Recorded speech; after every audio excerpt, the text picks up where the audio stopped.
The laughter hit me first, sharp, fast, and public. It started when I reminded Claire it was getting late. She turned, eyes gleaming, voice dripping with mockery loud enough for the whole ballroom to hear. "Stop acting like you own me, Michael. You don't control where I go or who I'm with." The crowd burst out laughing. My coworkers, her friends, people who'd toasted our anniversary just months ago. I stood there holding my glass, the ice melting as every chuckle cracked something inside me. I didn't yell. I didn't beg. I just watched her, this woman who once swore she'd stand by me, and felt the last piece of respect snap clean. Then I smiled, calm, dead steady. "You're right," I said. "I don't control you. And starting tonight, you don't live here anymore." The laughter died. Only the music kept playing. If you've ever been humiliated by someone you trusted, subscribe. Because this story isn't about losing her. It's about finding myself. I walked out to the parking lot with their laughter still stuck to my suit like smoke. Minneapolis snow came down in thick sheets, turning the city into a static hiss. Headlights dragged long white lines across the ice. The wind slapped my cheeks awake. My phone wouldn't stop buzzing. Texts from coworkers, missed calls from unknown numbers, from Claire like she hadn't humiliated me in front of a room full of people. I sat in the car and just listened to the engine tick in the cold. A father with 2 kids crossed the street, one mittened hand in the other. I remembered promising myself I'd build something safe and steady. Then another buzz. Enough. I scrolled to Daniel, my oldest friend, the one who tells me the truth even when it hurts. When he picked up, I didn't dress it up or swallow it down. "I need a place to breathe," I said. He didn't hesitate. "Come over." I shifted into drive. I didn't know that walking through that parking lot, I was about to open a door that would never close again. By the time I reached Maple Grove, the snow had softened into a whisper. The house felt museum quiet, the kind of silence that makes your own heartbeat sound like an accusation. A sweet, expensive perfume lingered in the living room. Nothing Claire wears around me. The wedding photo above the mantel watched with that frozen happiness we used to borrow on bad days. I hung my coat, took a slow lap through the rooms, and told myself not to go looking for anything I didn't want to find. That lie lasted a minute. In the mail tray, a folded receipt, hotel logo shining like a dare. Tuesday, 1:12 p.m. Room service for 2. The line item, sparkling wine, made my stomach go tight. Tuesdays, the day she always said she worked through lunch. I set the paper flat on the kitchen island, smoothing the edges like it was a flag at a funeral. I wasn't angry yet. I was awake. And now I had time-stamped truth. I thought I'd hit bottom. Turns out bottom had a basement. The lock turned and Claire came in like nothing had happened, still laughing at a joke I wasn't told. She stopped when she saw me standing by the island, coat off, tie loosened, the house warm, but my face not. "What's with you?" she asked, casual, like we were choosing a movie. I didn't give her a speech. I didn't give her a way out. I just slid the receipt into the light where she could read it without excuses. Tuesday, 1:12 p.m. 2 glasses. Her eyes clicked left to right, then back to me. The perfume I'd smelled in the living room drifted past again, as if the house itself had kept the secret better than she did. I felt my jaw unclench, my voice settle where men's voices go when they finally stop lying to themselves. "Explain," I said. One word, level. The kind of word you can't joke around. The kitchen clock ticked. Somewhere outside, a plow groaned. Inside, she blinked. She started stacking words like sandbags, client lunch, partner. It looks worse than it is. Her phone lit up on the counter. Ethan. The name turned the room colder than the weather. She slid the phone face down, like that could bury it, and told me I was being dramatic, controlling, old-fashioned. I thought about every extra shift, every budget cut, every small thing a man gives up to keep a house solid and a life paid for. My throat went dry, but my mind was clear. "I'm not shouting," I said. "I'm planning." She crossed her arms, daring me. I reached for my coat and keys and felt the weight of a decision I should have made months ago. "Tomorrow," I said, and my voice was steady enough to hang a door on. "I'm meeting an attorney." Her mouth opened like she had something smart left to say. The clock ticked again. She didn't. Outside, the plow passed. It cleared a path. I took it. Back in the car, heater humming, I opened my email to get ahead of whatever storm was coming. A message flagged urgent, a push to sign off on a high-risk investment Claire had been championing. I scrolled the deck. Big promises, no breaks. At the bottom, Ethan's name, CFO, stamped like a guarantee. It felt less like an opportunity and more like a funnel tilted toward my savings. Our home fund, the retirement we joked we'd spend on road trips and grandkids' birthdays. Every "trust me" from tonight replayed in my head, then cracked open like ice on the curb to show what was underneath. Leverage, not love. I pictured the men I know, the neighbor who lost his job and still shoveled every porch on our block, the dad at Little League who sells his truck before he misses a payment. We carry a lot. We don't drop it. I closed the deck and knew this wasn't just marriage trouble. Someone was trying to spend my life. That night I realized she hadn't just betrayed me. She was gambling with my entire life. After that email, I needed a place that didn't lie to me, so I went where coffee tells the truth. Helen's shop was already warm against the Minnesota cold, the kind of heat that comes from ovens and people. She slid a latte across the counter before I even ordered. "You look underslept," she said, the way grandmothers diagnose weather, certain and gentle. I took a sip, and the first hit of caffeine felt like a small light turning on in a dark garage. Behind me, a couple argued softly about school pickups, money, life, normal problems spoken in normal tones. It reminded me of what I wanted: boring, steady, safe. Helen topped off my cup and tapped the lid. "Whatever it is, you'll sort it." I didn't mean to say it out loud, but the words jumped without permission. "I'm changing the locks." She nodded, not shocked, not nosy, just present. "Good," she said. "A door that keeps you safe is the first thing a man needs." I finished the cup and stood taller. I took that heat from Helen's into the hallway next door where Margaret Reed lives. Bookshelves to the ceiling, legal journals stacked like bricks, sunlight cutting dust into gold. She didn't waste time with small talk. Older people know when blood is already on the floor. "Tell me what happened," she said, eyes clear, voice steady, the way a nurse asks where it hurts and already knows what to do. I gave her the short version, the laughter, the Tuesday receipt, the investment push with Ethan's name glowing at the bottom. She listened like a judge and a neighbor at the same time, which is to say without flinching. Then she leaned forward, hands on her knees, and delivered a line I didn't know I'd been waiting for. "Dignity is your first legal weapon, Michael. Use it. No scenes, no rage, paper, procedure, proof." It was both permission and plan. My pulse slowed. My back straightened. For the first time since the ballroom, I recognized my own voice.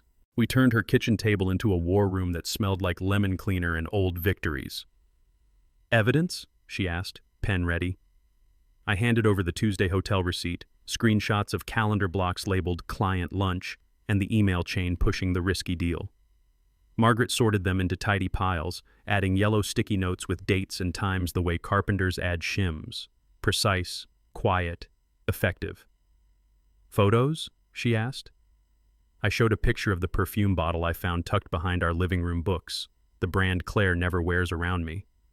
"Context," Margaret said, and jotted another note. It felt less like gossip and more like building codes. Facts, then frame, then structure. When we were done, she looked up and gave a single measured nod, the kind a man understands in his bones. "It's enough to open a file," she said. "From here on, you don't chase chaos. You create order." I exhaled a breath I didn't know I was holding and felt the ground stop moving. Order felt good, but order only lasts until someone knocks on the door. On the drive to Daniel's clinic, my fingers drummed the steering wheel like I was trying to shake the nerves out. He'd texted, "Come by," the way he does when men need help but won't say the word. The waiting room was quiet, soft chairs, a fish tank, Sports Illustrated from 3 months ago. Daniel walked me back and let the door close, then looked at me the way a good coach looks at a player who just took a hard hit. "You're not broken," he said. "You're flooded." He put a hand up. Follow me. In through your nose. Hold. Now slow out. We did it again. And again. My shoulders dropped before my pride did. Don't blame yourself for trusting, he said. Men like us were raised to carry. That doesn't mean we carry betrayal. I told him about Margaret, the receipt, changing the locks. He nodded, satisfied. Good. Boundaries first. Breathing second. Everything else after. I left with a plan, and lungs that worked again. By the time I reached the house, the sun was gone and the living room smelled faintly like that same expensive sweetness. Claire's door was closed. Her lamp was off. The quiet wasn't peace. It was a truce signed by people who stopped speaking the same language. I walked past the mantel without looking up at the photo this time and went straight to the dresser. The ring had weight. It always did. I rolled it once across my palm, the way a man tests a coin to see if it's real.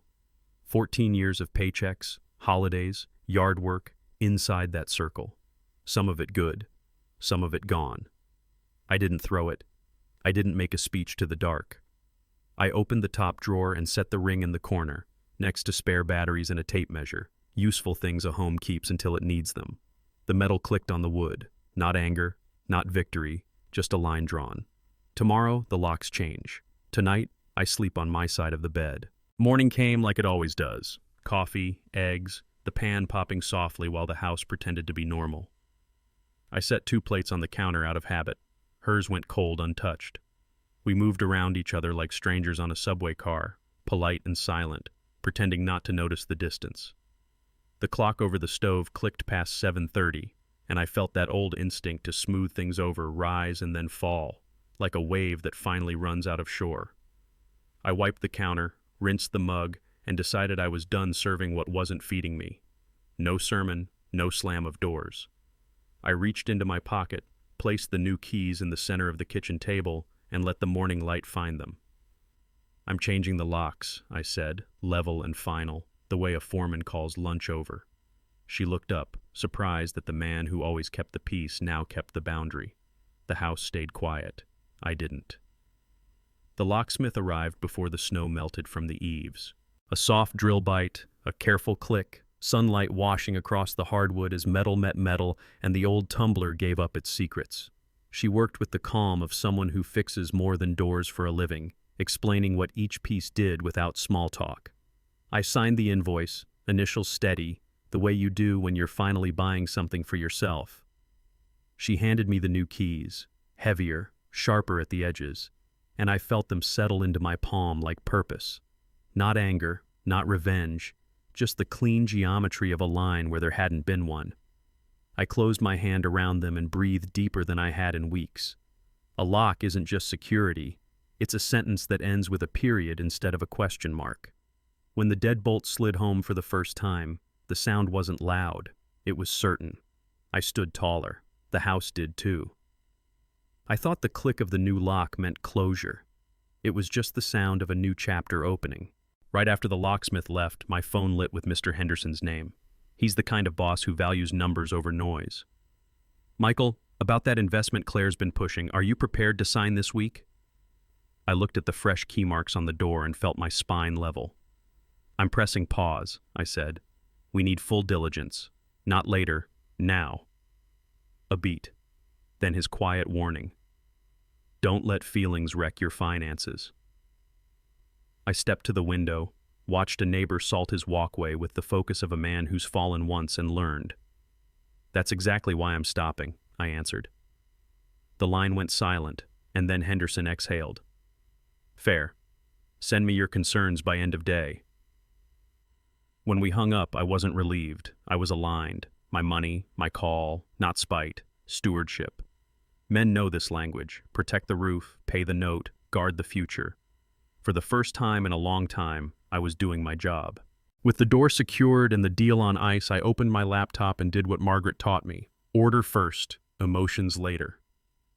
I pulled down the cloud backups, text previews, calendar blocks labeled client lunch, the hotel receipt from Tuesday at 1:12 p.m. A pattern appeared like a watermark when you tilt the paper just right.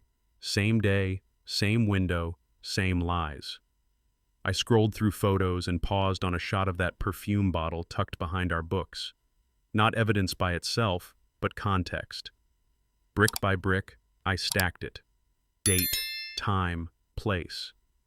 Then I built the room around it. Emails, calls, charges. No captions, no insults, only facts that sit up straight. When the folder felt complete, I titled it the way a contractor labels a beam. Simple, strong, unmissable. Case, Claire, zip. I dragged every file inside and watched the progress bar fill. There's a quiet satisfaction men understand. Tools cleaned, gear sorted, job site ready. I clicked save. The truth was organized. Night fell slow, laying a blue lid over the neighborhood while the snow softened the noise of everything. I took a chair on the porch, breath fogging the air, and listened to a distant freight train thread the cold, low, patient, unbothered by weather or time. Houses glowed warm behind curtains. A dog barked twice and quit. Out here, nobody was laughing. I opened a cheap spiral notebook and let the pen find the page. Not poetry, inventory. What happened? What I did? What comes next? The porch light hummed. A memory rose. My father saying, "A man is just a promise with boots on." I looked at the ringless groove on my finger and asked the question I'd been dodging since the ballroom. Who am I without her? The answer didn't arrive like thunder. It came like that train, steady, inevitable. I'm the same man, only honest about it now. I wrote it down. The ink dried, the wind shifted, and I finally felt present. I wrote the first line in that notebook, not knowing it would become evidence later. The answer I wrote on the porch followed me back inside like a spine. Claire texted, "We need to talk, now." She stood in the kitchen with her arms crossed, chin high, the same smirk from the ballroom toned down for home use. "You're controlling," she said, tossing the word like a dart. "You always have been." I let it land, felt the old urge to apologize rise and pass, like a wave that finally breaks and disappears. "No," I said, voice level, hands open so my anger had nowhere to grip. "I set boundaries. You crossed them." She laughed, small, sharp. "You can't tell me where to go or who to see." I nodded once, the way men nod when the verdict was already read. "You're free, Claire," I said, "and you own the consequences of that freedom." The room went still. The refrigerator hummed. In that quiet, I felt something click inside me. A lock, maybe, finally sliding into place on the door between her choices and my life. That night, Margaret and I boxed the chaos into sentences. Her kitchen table became a clean runway. Dates, times, receipts, screenshots, my handwriting steadier with each line. "Facts first," she said, tapping the page. "No adjectives, no fire. We let the paper talk." We shaped one email with a backbone. Summary at the top, attachments below. Clear, respectful, undeniable. CC, HR, the legal department, Mr. Henderson, and, her idea, both families. Not to shame, but to stop the whispering before it started. She slid the laptop toward me. "You decide when the world finds out," she said. Control, not of her, but of the narrative I'm responsible for. I stared at the send button, then clicked the little drop-down that most people ignore. Schedule send. My finger hovered. 2:30 a.m., late enough to be undeniable by morning, early enough to beat the spin. I set it. A clock appeared on the screen, counting down in quiet confidence. For the first time in weeks, I didn't chase time. I managed it. After Margaret slept, the house took on that cotton-thick quiet you only hear in the Midwest when the wind decides to rest. I walked the hallway, tested the new deadbolt, one slow turn until the brass answered with a low, grown man click. It sounded like certainty. I poured water, turned off lights, and let the night tuck itself in. Sometime after 1, headlights swept across the blinds. Footsteps. A key scraped. Another try, harder this time. The handle rattled, then stalled. Through the peephole, the hallway bent her shape into a fisheye truth. Claire, phone in one hand, old key in the other, confusion sliding toward anger. I didn't speak. I just watched the scene I'd seen in my head for days finally meet wood and metal. She tried the card again. Green never came. The wind found its voice and pushed down the hall. Behind me, the email timer kept shrinking. Order replacing noise, second by second. I stood still and let the lock do the talking. The banging started. Open palms first, then fists. "Michael, open the door. Don't be ridiculous." Apartment doors creaked open up the hall, faces framed in chains and courtesy. I didn't raise my voice. I raised my phone. Record. Timestamp blinking red in the corner like a witness with perfect memory. "You're embarrassing yourself," she hissed at the wood. I kept my tone for paperwork, not passion. "You'll hear from my attorney in the morning," I said, close enough for the mic, far enough for my peace. Another rattle, then the threat-flavored whisper every man has heard when control slips. "You'll regret this." I let the camera catch the line, and the silence that swallowed it. Doors up the hall clicked shut, neighborhood court adjourned. The banging faded to mutters, then footsteps, then nothing. In the stillness, I saved the video to the same folder as the rest.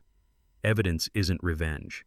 It's a map you hand the law so it can find the truth faster.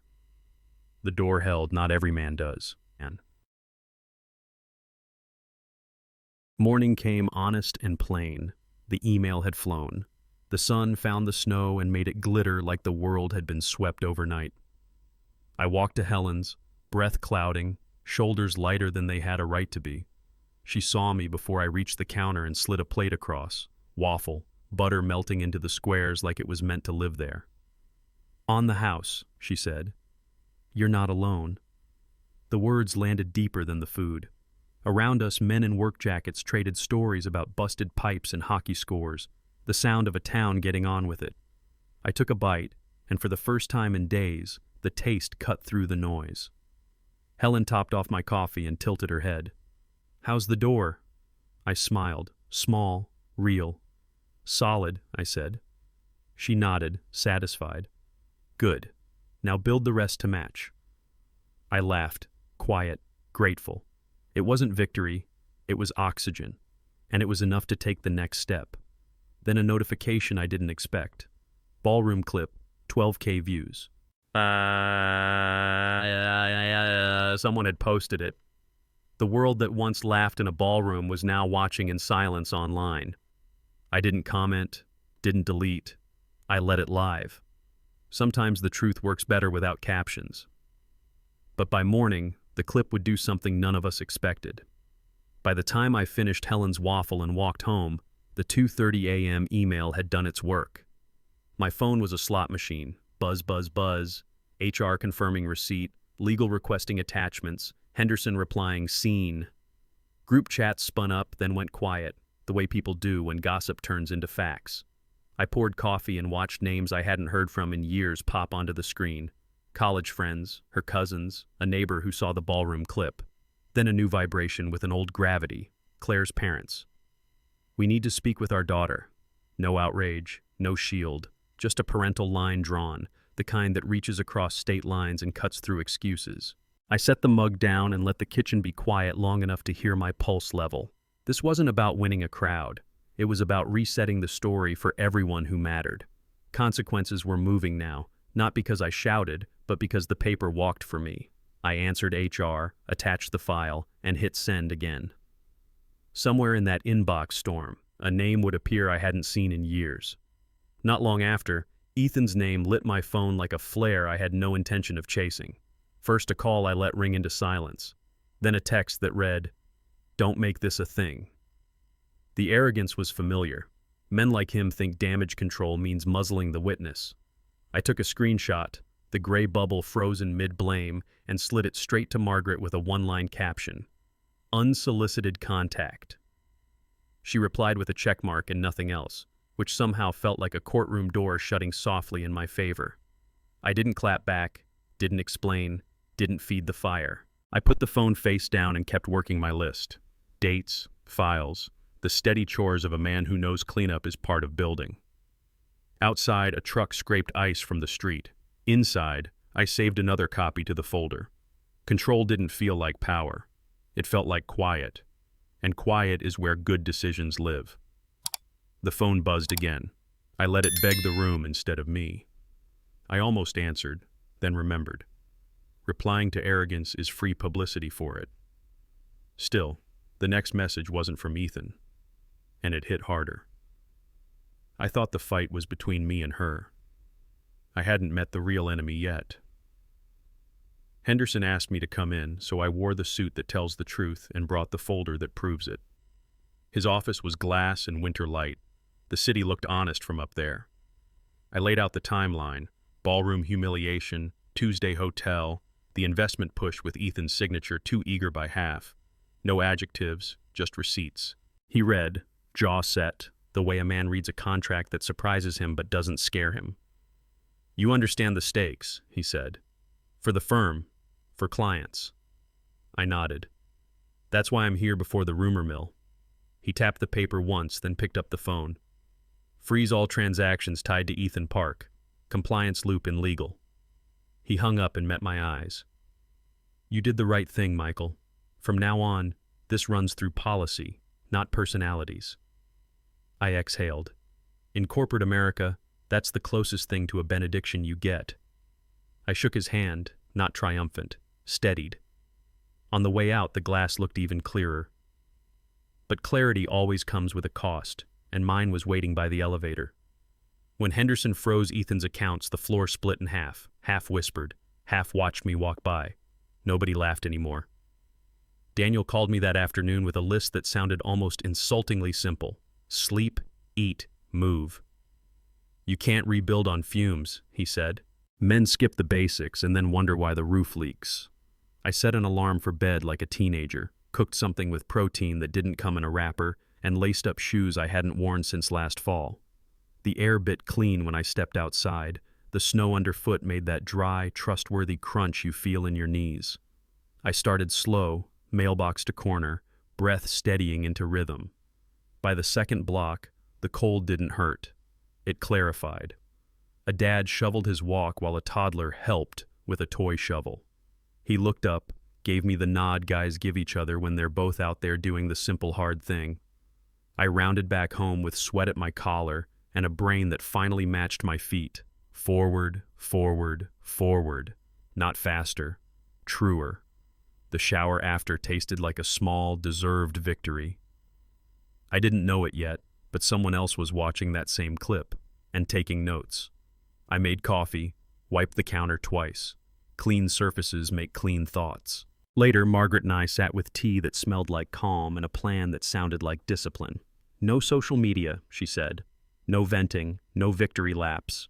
Silence is strategy." I opened my phone anyway and found the half-drafted post where anger does its worst writing. Sharp, satisfying, radioactive. I read it once and pictured the comments, the screenshots, the gotchas that feel good for an hour and cost you for a year. Then I hit delete and watched the words disappear like fog when the sun finally commits. "Good," Margaret said. "Every quiet choice is a brick in your new house." She handed me a cheap notebook. "When you want to shout, write. When you want to react, document. When you want to chase, sit." I nodded, embarrassed by how much I needed instructions for being a grown man under pressure, and grateful to get them. Before bed, I filed 2 more PDFs, labeled clean, stacked straight. My thumb hovered over the apps again, then didn't. Quiet held, and I kept it. Until one message the next morning tested everything I'd learned about silence.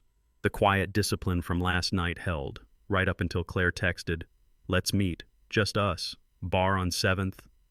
I could hear the old game in that invite, dim lights, loud music, blurred lines. I replied with a new rulebook. Helen's coffee shop, daylight, public. She showed up in a coat too thin for the weather, eyes scanning for cover that wasn't there. I ordered plain coffee and let the clatter of mugs keep us honest. "Why here?" she asked, irritated. "Because I'm not doing shadows," I said. "And we're not doing he said, she said either." I nodded to Helen behind the counter, then to the couple grading homework at the corner table, real life happening exactly where it should. "If we talk, we do it with a witness present, house rules." She scoffed, called me dramatic. I didn't flinch. This is how it goes now, Claire. Boundaries, not bargaining. The music was a radio playing too low to hide anything. That was the point. The game changed, and I set the court. What she said next would tell me whether this meeting was closure or bait. She tried to open with tears, the kind that used to flip all my switches, protect, soften, fix. It was just feelings, Michael.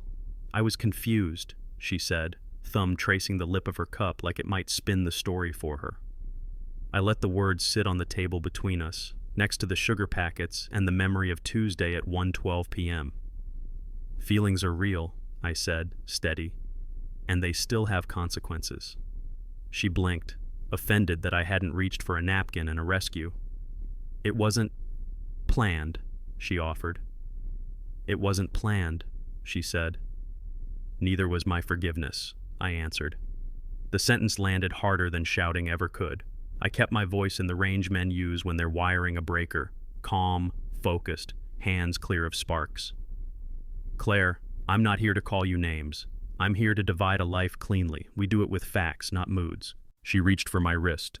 I pulled back without drama. Helen refreshed the pot, the room's witness humming along. So that's it? Claire asked. No second chances? I met her eyes. Second chances require honesty. We're still at first truth. She didn't answer, but her silence carried a name I hadn't heard yet. After she left, I walked the long way home, past the frozen lake where kids packed snow into crooked snowmen and launched lopsided throws at a dad who pretended each hit knocked him out. Their laughter didn't hurt, it clarified. I remembered the Saturdays we'd planned but never kept, the yard work traded for client lunches, the holidays that felt like truce more than joy. A little boy slid and went down hard. His father scooped him up, checked the knees, brushed him off, sent him back into the game with a pat that said, "You're okay. Try again." I stood there longer than I meant to, feeling something I hadn't let myself feel, want, not for revenge, for a family that actually acts like one. I made a quiet promise out loud, breath fogging in the cold. Whatever happens, I won't lose the part of me that shows up as a father. The wind bit my ears, and I welcomed it. Pain that tells the truth is just another kind of compass. And that compass was about to point me straight back to the office where it all began. Back at the office, Tom Willis caught up to me by the elevators, hands shoved deep in his coat like he was hiding from his own reflection. "Michael, I'm sorry," he said, "for laughing. I was wrong." The doors opened. We didn't get in. We stood in that weird lobby nowhere and let a man try to fix something. I gave him the kind of nod guys give when they see effort instead of excuses. "Laughing is easy," I said. "Repairing is hard. Thanks for repairing." He exhaled, shoulders dropping, and for a second we weren't coworkers. We were two men trying not to be the worst versions of ourselves. He asked if I needed anything. "Do your job," I said, "and tell the truth when people ask." The elevator dinged again. This time we stepped in. On the way up, he looked straight ahead and said quietly, "You deserved better." I didn't argue. The doors opened to our floor, and the day moved forward with fewer shadows. But not all shadows stay gone. Some just wait for better lighting. When the elevator doors opened, every face turned, not for gossip, but because truth had finally entered the room. That afternoon, Margaret forwarded a letter from Claire's attorney, bold demands, capital letters, a little thunder in the margins. They wanted a wide slice of assets, quick mediation on their terms, and a warning about public statements. I read it twice, the way you read a bill that pretends to be a birthday card. Margaret's smile was the opposite of worried. "They're weaker than they look," she said, tapping a paragraph that contradicted itself 3 lines later. "Bluff reads loud." We marked up the reply in her neat surgical handwriting. Facts, dates, documentation, the calm vocabulary of people who brought a file instead of a flame. "We respond tomorrow," she said. "Let them sit with silence overnight." I thought about Section 26, the discipline we chose, and felt the urge to post, vent, spike the football, then watched it pass. "Okay," I said. "We stick to the plan." Margaret poured more tea. "We don't win with noise, Michael. We win with order." For once, order felt like mercy, on them and on me. By morning, mercy would meet its first test, in the shape of a letterhead. Silence was the first tool I picked up that night. I cleared the dining table, pulled out the banker boxes, and started sorting like a man closing a job site before winter. Receipts to the left, emails printed and clipped to the right, photos in a sleeve, each stack labeled in a neat black marker. Marriage, truth. Not rage, just accuracy. The rhythm steadied me. Punch holes, slide into a binder, date the tab. When I opened the last envelope, a wedding photo slipped free and skated across the wood. There we were, young, certain, dressed like the future was guaranteed. My thumb paused on the edge, and I waited to see if anger would come. It didn't. Grief did, clean and honest. I made a new folder, wrote 2 words I hadn't dared say out loud. The end. I tucked the photo inside and felt something unclench in my chest. This wasn't destruction. It was a ritual. Rooms don't become livable until you move the wrong furniture out. But when I opened the next envelope, it wasn't furniture I had to move. It was history. The next morning, order paid a dividend I didn't expect. Henderson called about an old project with hair on it. Legacy promises, hidden risks, the kind of file that eats good firms from the inside. Give it your eyes, he said. I took the stack home and did what I do best. Slow read, red pen, margins full of plain talk any adult could understand. Where the numbers pretended to behave, I circled. Where the story skipped steps, I underlined. 2 hours turned into 5, and I came up for air when the light changed on the wall. I sent the memo, straight as a 2x4, then poured a coffee I'd earned. Henderson replied within the hour. Come in tomorrow. Let's talk consulting. Independent. I read the line twice and smiled the way a man smiles when the engine he rebuilt finally turns over. This wasn't revenge, it was return. Not to the past, but to myself. And returns, I'd soon learn, can draw attention you don't want. Work done right is its own apology for everything that isn't. News travels fast in buildings made of glass. Compliance flagged Ethan's expenses before lunch. Legal opened a case by afternoon. The floor's chatter tightened, then dropped to a hush that said, people are watching. I kept my head down and let policy do what shouting never could. Around 3, my phone lit with his name again. I didn't pick up. A text followed. If I go down, we both go down. The bluff was ugly and familiar. I took one screenshot, no reaction, no reply, and filed it where it belonged. Then I set the phone face down and went for water like nothing had happened because, in the only way that mattered, nothing had. Some fights you win by showing up, others you win by refusing to enter the ring. The printer hummed. Someone laughed too loudly at a joke that wasn't funny. Outside, the sky turned the color of steel. I went back to my notes. Silence wasn't weakness anymore. It was proof I had a spine. But the next call from HR would prove silence doesn't stay quiet for long. Months ago, a crowd laughed at me. Now the same crowd lowered their eyes. Silence has better acoustics than revenge. He didn't know. I'd already dug a grave for lies like his. After work, Helen slid a mug across the counter and told me about her late husband, how he'd loved her in ways you could point to, not just poems and promises. He gave me room, she said, stirring without looking up. Real room. To fail, to change, to need a day with no words. She smiled at something private. Do you know what that does to a woman? It makes her come home on purpose. The shop hummed with quiet life. Kid practicing spelling, contractor counting receipts, an old couple sharing one slice of pie. Love is a boundary, she said, not a leash. A fence that keeps the dog safe, not a chain that makes him mean. I let that sit where truths need to sit, between my ribs. I thought about every time I'd confused rescuing with caring, smoothing with loving, silence with peace. Thank you, I said. She patted my hand once. Build the fence right, Michael. The right people won't jump it. I walked out lighter, not lonelier. I didn't know it then, but someone was already testing that fence. Back at the apartment I was renting month to month, I carved a corner out of square footage and called it a life. A solid wood desk I found secondhand, a lamp with a warm shade that made the room look like it believed in me, one plant because something should be working to stay alive besides me. I stacked the binders in reach, set the laptop dead center, and ran the cord like a man who cares about tripping hazards now. On the wall, a blank space waited. I wrote 3 words on printer paper with the same marker I'd used on the files and taped it up where my eyes would land first thing. Work with dignity. Not flashy, not motivational poster pretty. True. I sat down and felt the chair learn my weight, the way good tools do. Emails answered, calendar cleaned, bills paid. In the quiet, the room took my shape. Not a hiding place, a launch pad.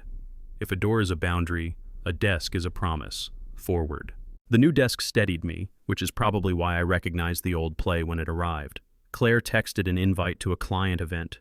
"Clear the air," she wrote, like a ballroom could bleach the truth. I looked at the suit hanging by the door, then at the calendar Margaret helped me clean. No more stages, no more applause as alibi. I typed, "I'm not attending," and before my phone could second-guess me, I attached the mediation notice. Date, time, location. We'll resolve this there. Send. The bubble popped and disappeared into whatever place words go when they finally do their job. A minute later, "That's unnecessary." Another, "We can talk like adults." I let both messages sit unread long enough to finish my coffee. Adults use systems when feelings fail. I forwarded the calendar invite to my attorney and printed a hard copy for the file. The city outside kept moving. I matched its pace, not running from anything, walking toward the room where decisions stick. Before that room, Daniel gave me a tool I wish I'd learned at 20. 3 sentences, he said, standing with me in front of my bathroom mirror like we were tightening a tie before a big game. Truth, boundary, consequence. That's it. We practiced until the words came out clean and unshakable. No sarcasm, no bait, just a backbone you can speak. In the glass, I saw a man who'd finally stopped auditioning for mercy. "Truth," I said, eyes steady. "You had an affair and humiliated me in public." Boundary. "I won't engage outside legal channels." Consequence. "Further contact goes through counsel, or it becomes evidence." Daniel nodded. Again. We ran it until my voice knew the route without thinking. He clapped my shoulder once. "Use it when they fish for your rage." I breathed in, counted, breathed out. There's a kind of calm men understand, the one that shows up when your words fit your spine. I wiped the mirror. I was ready. That afternoon, my phone lit with a name I didn't recognize. Lydia Park. The voice on the other end was steady in the way people get when their hearts are tired of being surprised. "I'm Ethan's wife," she said. "I have proof." I didn't react. Reactions were for earlier chapters. "Thank you for calling," I answered, and offered Margaret's office, daylight hours, the same rules I'd set for Claire.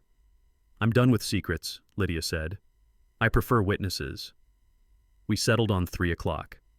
After we hung up, I stood for a while by the window, watching a delivery driver hustle through slush, boxes stacked higher than good sense. Everybody carries something. Some of us just finally put names on the boxes. I texted Margaret the update. She replied with a thumbs up and affidavit ready.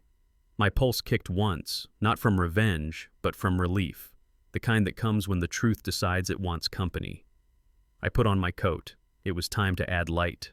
And now, the truth had found a new witness, his wife. Margaret's conference room smelled like paper and lemon oil, the official scent of lives being sorted. Lydia arrived with a folder she didn't fumble. Inside, calendar screenshots, hotel confirmations, photos that put faces where excuses used to sit. She laid out the Tuesdays like a mason lays bricks, straight, level, undeniable. "I didn't want to see it at first," she said, voice low. "Then I couldn't unsee it." Margaret nodded, the same way she nods at accurate testimony. "We'll keep your copy. You keep the originals." She slid an affidavit across the table, language plain, spaces waiting. Lydia read every line, then signed with a hand that didn't shake. Date, time, notary seal. The sound of a stamp hitting paper is small, but it carries. We made duplicates, clipped them clean, filed them where they belonged. Lydia put on her coat. "I'm done being quiet," she said. "Me too," I answered. Not loud, just final. The folder clicked shut like a door that finally latches. After Lydia left, I walked down to the river to let the cold do what it does, scrub the noise out of your head until only what matters stays. The Mississippi moved slow and dark, shouldering ice like a man shoulders years, not fast, not pretty, unstoppable. Runners passed with the soft rhythm of people who kept promises to themselves long enough to make them habits. I leaned on the rail and watched my breath rise into the gray. The city buzzed behind me. The water didn't care.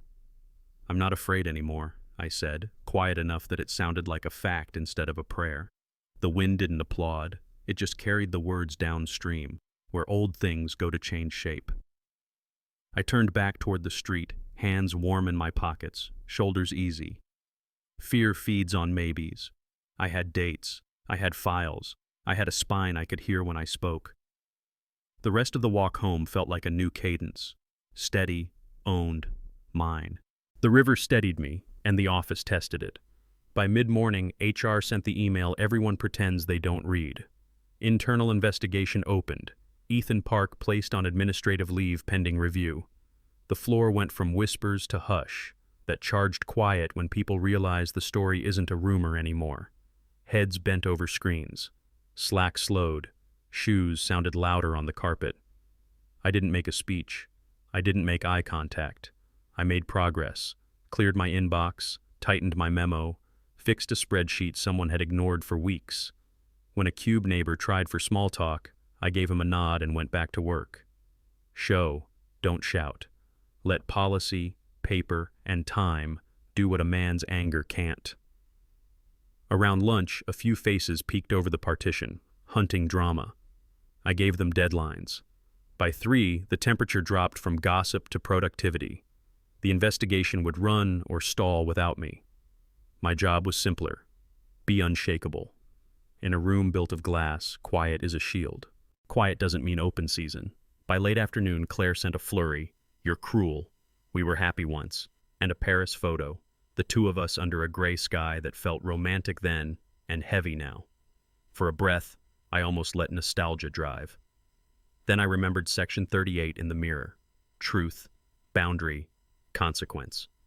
I tapped out one line, clean and factual. Date of that trip, 0914, charged to your company as client entertainment. No insult, no essay, just a pin through a balloon. 3 dots appeared, then vanished. The thread went still, like a room where the music just cut mid-song. I archived the message and filed the screenshot with the others. Feelings can say anything. Statements of fact sit up straight. I put the phone down, took a sip of water, and went back to work that actually paid. A good boundary isn't a wall you throw at someone. It's a fence around your peace, with a gate only you control. That evening, Margaret spread 2 timelines across her table like blueprints, fast and clean, or slow and educational. Option 1, file everything, push for summary judgment, close the book. Option 2, give them time to understand what they broke, legally, financially, socially, before we sign it shut. She watched my face the way a coach watches a quarterback read a defense. I pictured the men I respect, steady, patient, allergic to theater. "Let it sink in," I said. "I'm done teaching with my pain, but I won't rush their lesson." Margaret's smile was small and approving. "Measured is not weak," she said. "It's strong enough to spare words." We set dates, draft points, who talks to whom, and when silence does the talking. On the way out, she handed me a single page. "When they push, you pause." I folded it into my pocket like a note from a father I wish I'd had more of. Some strategies win today. This one grows a spine for tomorrow. Mediation day had the air of a hospital waiting room. Clean, bright, nobody breathing right. Claire arrived dressed to persuade, eyes scanning for allies who weren't in the room. I set my folder on the table and felt the chair learn my weight. The mediator did the script. Counsel made their faces. When it was my turn, I didn't clear my throat or tilt for drama. I opened the file and laid out the bones. The ballroom video, the Tuesday receipts, the expense reports, the emails, the affidavit Lydia had signed without a shake in her pen. Paper doesn't shout, but it carries. Every page settled like a small hammer on a nail. Claire looked at the mediator, then at me, then at the stack that refused to blink. "These are the facts," I said. "This is what happened." The room stopped hunting for tone and had to handle truth. In that pause, I felt the same calm I felt at the river. Not triumph, control. Her attorney leaned forward, voice aiming for reasonable. Proposals floated across the table, asset splits dressed as fairness, an NDA framed as mutual protection, language massaged to blur lines she'd already crossed. Margaret let them talk themselves into a circle, then set our terms down like level blocks. My client retains the home and savings he funded. Personal items are his, you get yours. Mutual NDA, no public statements, no versions, no memoir-length captions. Violations have teeth. The mediator's pen hovered. Claire's lawyer tried to swap nouns and soften verbs. Margaret didn't chase. "We won't litigate feelings," she said. "We'll finalize outcomes." It wasn't a threat. It was carpentry. Measure twice, cut once, leave no sharp edges where a kid could get hurt. I watched Claire's face work through the math of consequence. For years, noise had bent reality. Not today.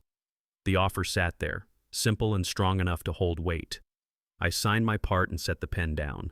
Some endings are merciful because they're precise. I left that room not victorious, not defeated, just different. And different was enough. We left the conference room with signatures drying and consequences finally wearing name tags. That's when Ethan emailed, subject line, "Man to man." He wanted to clear the air, just us, no lawyers, grab a drink, and be reasonable. I could feel the hook under the bait. Get me off the record, blur the facts, turn this back into a story told in dim light. I read it once, then again like a contractor checks a beam before stepping on it. Truth, boundary, consequence. I forwarded the message to legal with a short note. All future contact goes through counsel.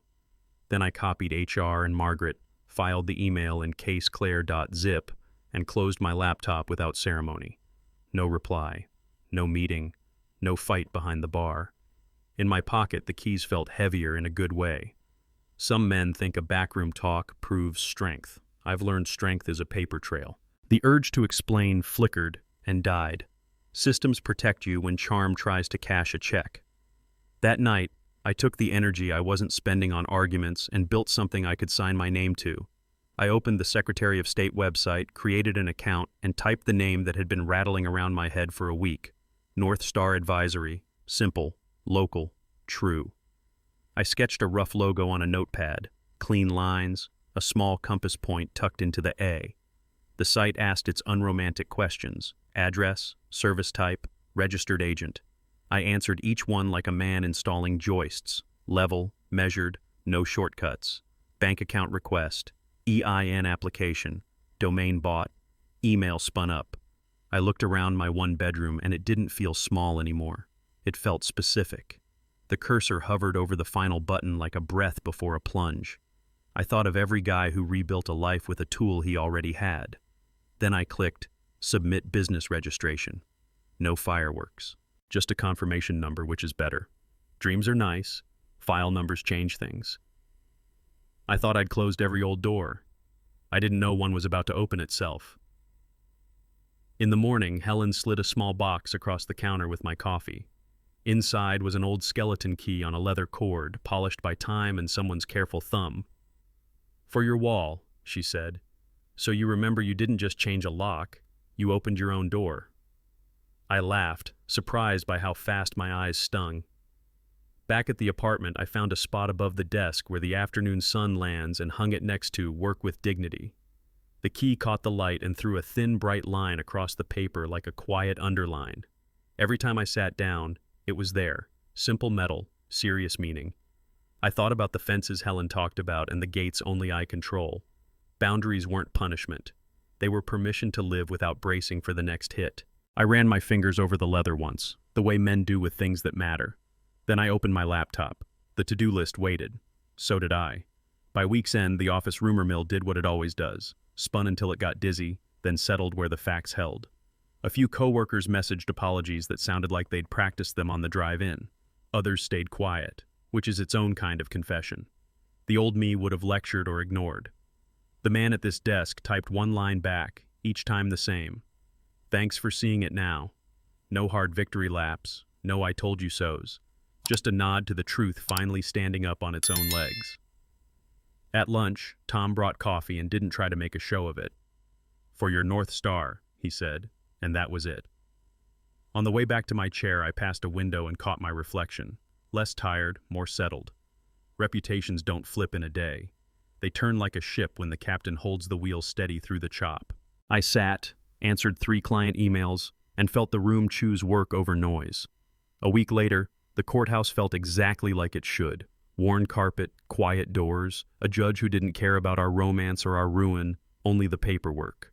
The agreement was temporary, pending final orders, but it had the bones we built. Assets clean, voices muted, futures uncluttered. Claire's hand shook when she signed. Mine didn't. The judge looked over the terms, initialed, and said, "Approved." I stood. "Thank you, Your Honor," was all I added. No speeches, no salt. We filed out into a hallway that smelled like dust and old promises. Claire's eyes were wet. She turned away, and I let her. Outside, the air was cold enough to make everything simpler. I tucked the stamped copy into my folder and felt a strange, honest mix. Grief for what was supposed to be, relief for what is, and a clean slice of space for what's next. I texted Margaret. Approved. She replied with a single word that tasted like a benediction. Onward. Onward carried into the next week like a steady drum. HR's bulletin went out at 9:03 a.m. Ethan Park, terminated for cause pending further review. The internal news site posted a short statement that read like a seatbelt instruction. No adjectives, just direction. Around noon, Lydia texted from a courthouse lobby. She'd filed. No caps, no emojis, only a photo of the stamped form. I put my phone down, checked a spreadsheet, answered a client email, and felt relief arrive without fireworks. A few coworkers looked at me for a cue. I gave them none. This wasn't a victory lap. It was a necessary step in a longer walk. I forwarded the notice to Margaret with 2 words that fit the moment and nothing more. Halfway done. She replied, "Keep rhythm." I did. Calls, notes, lunch, more notes. By 5, the building felt less like a rumor mill and more like a place that pays for work. On the way out, I held the door for a stranger. Onward, indeed. I moved the last box into the apartment before sunrise, and the place finally felt like it belonged to a single heartbeat. The blinds breathed a thin gold in and out. The radiator clanked like an old friend with good timing. For the first time in years, I made coffee exactly the way I like it. 1 scoop darker, a splash of cream, no compromise. I stood barefoot on the cool kitchen tile, listening to the kettle hiss and the city wake under it. A neighbor's dog shook its collar. A bus whispered 3 blocks over. My mug warmed my hands the way a handshake used to mean something. I took the first sip and let the simple go all the way down. No conversation to manage. No mood to read. Just heat, depth, and quiet. I leaned on the counter and watched the steam lift like a small morning prayer. That silence wasn't empty. It was earned, and it tasted like a door finally opening inward. The call from Henderson came mid-morning, punctual as his ties. "Come by," he said, and his tone told me it was ink, not talk. We sat in his office with the city spread like a map behind glass. He slid the agreement across. 12 months, clear deliverables, independence on purpose. "We need your eyes," he said, "not your drama." I laughed, short, true, and signed where the tabs told me to. We shook hands the old way, firm, brief, both of us looking each other straight on. "I'm doing this for value, not revenge," I said, because saying it out loud matters. He nodded. "That's why it'll work." On the elevator down, a young analyst asked how to survive this business. I surprised us both by answering, "Tell the truth faster than your fear does." The doors opened. I stepped into a lobby that felt cleaner than it looked. A job isn't a rescue, it's a tool. And I finally remembered how to use mine. Work gave me a spine. Community would give it warmth. I asked Helen if I could borrow the back corner of the shop on Tuesdays. Flyers, coffee, a simple sign, Lock Club, men rebuilding after betrayal, quiet, respect, no charge. She read it once, patted my shoulder and said, "About time." I put the word out in small, careful circles. Daniel's clinic, a dad from the rink, a cousin of a coworker. At the first meeting, 3 men showed up. A contractor with calloused hands, a teacher with tired eyes, a retiree who wore his wedding ring on a chain. We didn't do speeches. We did sentences. What happened? What I'm doing? What I need? Nobody fixed anyone. We passed a plate of donuts around like communion for people who refused to stay broken. When it ended, the contractor cleaned the crumbs, the teacher stacked chairs, the retiree said, "See you next week," like it was a plan and not a hope. It was both. It was enough. I thought I was helping a few men stand again. Turns out I was rebuilding an entire map. That night, an email arrived with a subject line I didn't expect. "I'm sorry." It was from Claire. Short, careful, no bargaining wrapped in apology. She didn't ask to meet. She didn't rewrite history. She said she was wrong, that she understood if I never replied, and that she hoped I'd build something good.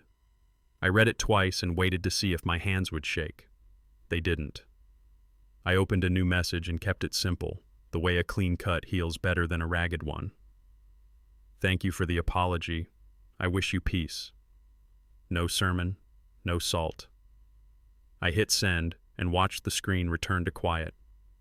Outside, the streetlight cut a narrow path down the block. Inside, the skeleton key Helen gave me caught a sliver of that light and sent it toward my desk. Some stories end in courtrooms. Mine needed one last, decent sentence. I closed the laptop and let the apartment breathe. Tomorrow would be built. Tonight could finally rest. After Claire's email, I needed proof my body believed what my mind decided, so I ran the Stone Arch Bridge before sunrise. The river was a black muscle under me, pushing east. The air sliced clean. My lungs burned in that honest way pain tells you you're alive. Footfalls found a rhythm, left, right, promise, until my head stopped arguing. A biker flashed by. A dad jogged with a stroller. The city warmed its lights one window at a time.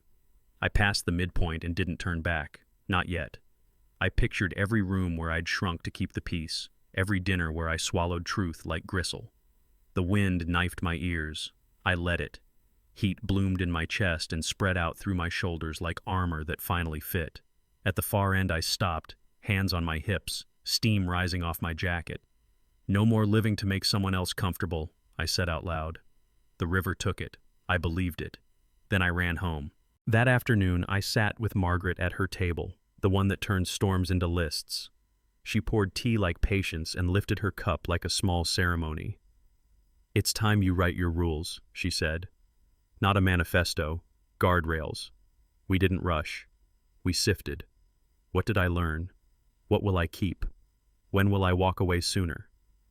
I opened my notebook and printed each line slow enough to feel it click into place. 1. Truth. Say it early, even if it shakes. 2. Boundaries. Set them kindly, enforce them firmly. 3. Dignity. Never trade it for attention. 4. Community. Ask for help, give it before you're asked. 5. Freedom. Choose the life that lets you sleep. Margaret read them, nodded once, and slid the paper back like a license. "That's a man's spine," she said. I taped the list beside my desk, next to the skeleton key. The room felt aligned, like studs behind drywall. It wasn't dramatic, it was structural, and it would hold. I taped those rules to the wall, unaware they'd one day travel farther than I ever planned. That evening, the apartment settled into a quiet that wasn't empty anymore. Streetlight laid a narrow silver across the floor. The radiator ticked like a patient metronome. I leaned back in my chair and looked at the key on the wall, its shadow long and steady, then at the 5 lines I'd promised myself in ink. The phone buzzed with a number I didn't know and stopped before I could care. For a heartbeat, the old reflex reached for permission, from someone, anyone, to be okay. It passed. I walked to the wall and touched the leather cord once, the way you touch a porch post you built with your own hands. The lock on my front door was new, The one in my chest was wiser. It didn't slam people out. It kept me in, intact, clear, whole. The phone flashed again, then went dark. I smiled, small and certain. Right person has the key now, I said, and meant me. The room agreed. So did the quiet. Here's what the road looked like, start to finish. I fought for survival and safety first. Locks changed, money protected. I rebuilt belonging. Tuesdays at Helen's, men in the lock club passing donuts and truth. I reclaimed esteem, work done right, North Star advisory signed in ink. And I stepped into self-actualization. My rules on the wall, my pace, my name on the door. None of it happened alone. Daniel, for teaching me to breathe when my chest lied. Helen, for handing me coffee and a key when I needed both. Margaret, for turning storms into files and files into outcomes. This is my life now. Mornings that taste like quiet, work that pays in respect, a spine I can hear when I speak. If this story hit you where you live, tell me your moment in the comments. Share this with a man who needs it, and subscribe so you don't miss what comes next. Dignity is the quiet revenge, and freedom is the reward.